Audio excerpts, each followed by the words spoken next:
c'est un choix de société majeur. Est-ce qu'on plonge les retraités français, les futurs, dans la misère ?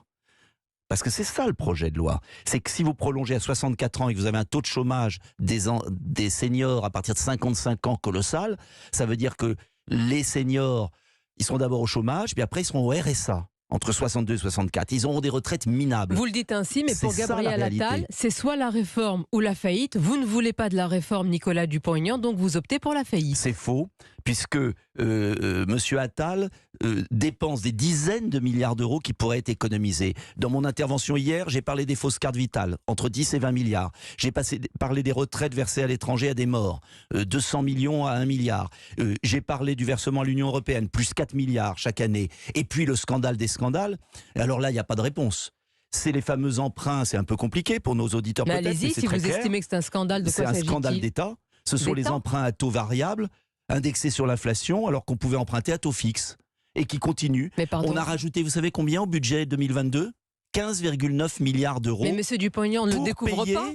On ne le découvre pas, mais ça fait des années les emprunts d'État sont indexés sur l'inflation, sauf qu'elle était basse avant, donc on ne le ressentait pas. 90% des emprunts sont faits à taux fixe. Mais il y a 10% des emprunts, bizarrement, qui sont faits indexés sur l'inflation, qui nous coûtent 15,9 milliards, c'est-à-dire plus que l'objet de la réforme, par an, 14 milliards à 15 l'année prochaine, alors qu'on pourrait emprunter à taux fixe. Pourquoi ce cadeau aux banques, au marché financier ? Pourquoi ce serait un cadeau aux banques ? Pourquoi ce serait pas plutôt pour... Parce qu'on peut emprunter à 3%, on emprunte à 9%. Est-ce que ce n'est pas aussi pour les épargnants de livret A, le livret d'épargne populaire ? Ça n'a rien à voir avec le livret A. On emprunte à taux variable sur l'inflation. C'est une escroquerie d'État. Je demande une commission d'enquête parlementaire. Et c'est tout à fait symbolique de ce gouvernement.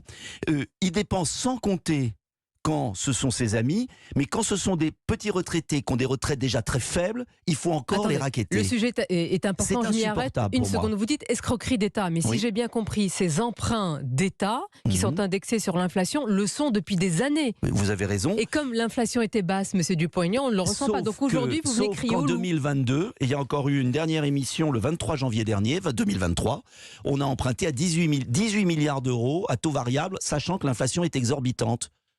Comment peut-on emprunter à taux variable, sachant que l'inflation est exorbitante en zone euro, alors qu'on peut emprunter à taux fixe et qu'il y a plus de demandes de titres français à taux fixe que d'offres de l'État ? Ce que je note, c'est que vous reconnaissez donc qu'il y aura un problème de déficit en 2027. Ça, vous ne le remettez pas en cause. Pas tout de suite. Je dis aujourd'hui 2027, c'est demain. On nous avait dit qu'en 2022, il y aurait un déficit des retraites. Il y a un excédent de 3 milliards. On nous dit qu'il va y avoir un déficit qui sera très hypothétique en 2030, qui sera de l'ordre, nous dit-on, de 7 à 10 milliards par an. Et on gaspille environ 50 milliards tous les jours en ce moment. Donc moi je dis, on les gaspille ou on les jette par les fenêtres. Mais c'est-à-dire où ? Les cartes vitales, je vous l'ai dit, entre 10 et 20, les obligations à taux variable, 15 milliards, les retraites versées à l'étranger, etc., etc. Allez, largement. Et ce que je dis, c'est balayons devant notre porte maintenant, avant de faire souffrir des futurs retraités, sur des hypothèses aléatoires. Et je vais vous donner une hypothèse d'ailleurs malheureuse, c'est que le corps a fait une hypothèse sur la croissance de l'espérance de vie. Malheureusement, elle s'est stabilisée depuis 1 an et on craint qu'elle reste stable, il n'y aurait même pas de déficit. Le corps, chacun le lit, j'allais dire, à la lumière de ce qu'il veut émettre comme hypothèse. Non, il y a 350 milliards de prestations de retraite et on est en train de mettre la France, de jeter de l'huile sur le feu pour 10 milliards alors qu'on en gaspille des dizaines. Ce que je dis, c'est qu'après la crise du Covid, avec la guerre en Ukraine, avec la hausse des prix, le pays a besoin de réconciliation et de se concentrer sur, pour moi, les chantiers fondamentaux. Et les chantiers fondamentaux, ne serait-ce que si on veut assurer à terme l'équilibre de la retraite par répartition dans 20 ans, dans 30 ans, c'est quoi ? C'est la productivité, c'est la relocalisation, c'est le produire en France, c'est la certains natalité. y ont pensé quand même depuis un certain temps. Mais on a un déficit du commerce extérieur qui va sortir. Il n'y a pas une baguette magique, monsieur Nicolas Dupont-Aignan. Il n'y a pas de baguette magique, mais il y a une politique. On va en Regardez parler. les médicaments. J'ai toujours pensé que c'était une erreur quand on licencie à 55 ans. Nous avons un taux d'emploi. Prenons un chiffre simple, un taux d'emploi au-dessus de 60 ans qui est de 30%. Il n'y a qu'un tiers des plus de 60 ans qui travaillent. Comment pouvez-vous dire, d'ailleurs c'est Emmanuel Macron qui le disait en 2019, comment pouvez-vous dire, vous allez travailler jusqu'à 64 ans quand vous êtes licencié à 55 ?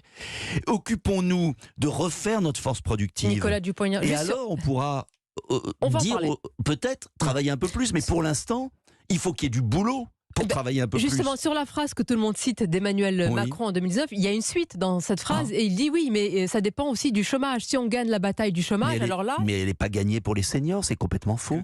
Quand il s'agit de faire des économies, on s'attaque toujours aux mêmes, aux plus modestes. Et moi, le gaullisme social, je ne l'accepte pas.